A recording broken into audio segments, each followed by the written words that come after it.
म बाटोमा हिँड्दै गर्दा सबैजनाले सोध्ने क्वेसन एउटै रहेको छ, केटी भएर कसरी बाइक चलाउन सक्नुहुन्छ, केटी भएर कसरी यसरी स्पिड राख्न सक्नुहुन्छ। तर मेरो उत्तर सधैँ एउटै हुन्छ, सपना पुरा गर्न र आफूलाई खुसी राख्न कुनै लिङ्गले रोक्दैन। चाहना र आत्मविश्वासले मात्र बाटो बनाउँछ।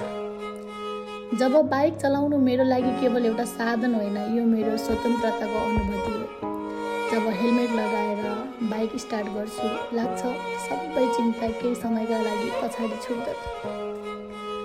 आजको यो बाटो हेर्नुहोस्, कतै हरियाली छ, कतै छहारी छ, कतै उकालो छ, कतै ओह्राली छ, पुल छ, खोला छ, नाला छ।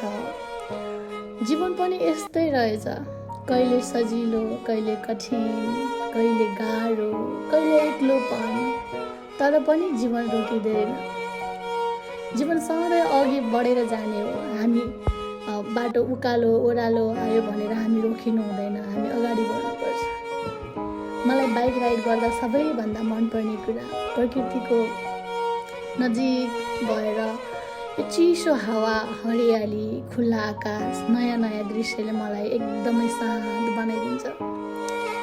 यति धेरै शान्त बनाइदिन्छ कि जब हरियाली देख्छु, जब खोला नाला देख्छु, यति धेरै मलाई सुकुन मिल्छ। यदि तपाईँ पनि कुनै सपना देख्दै हुनुहुन्छ भने अरूले के भन्छन्, के भन्लान्, के गर्लान्, ल मलाई यस्तो सोच्छन् कि भनेर आफ्नो पाइलाहरूलाई पछाडि नहटाउनुहोस्। आफ्नो मनले के भन्छ त्यसलाई सुन्नुहोस्।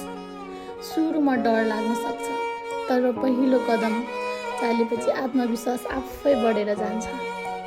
आजको यात्राबाट मैले फेरि एउटा कुरा सिकेँ, गन्तव्यभन्दा पनि यात्राले धेरै कुरा सिकाउँछ। त्यसैले आफ्नो जीवनको यात्रालाई पनि खुलेर रमाइलोसँग बाँच्नुहोस्। तपाईँ जतिन्जेलसम्म बाँच्नुहुन्छ हाँसेर बाँच्नुहोस्, खुलेर बाँच्नुहोस्। यो समाजले के भन्छ, यो दुनियाँले के भन्छ भनेर नसोच्नुहोस्।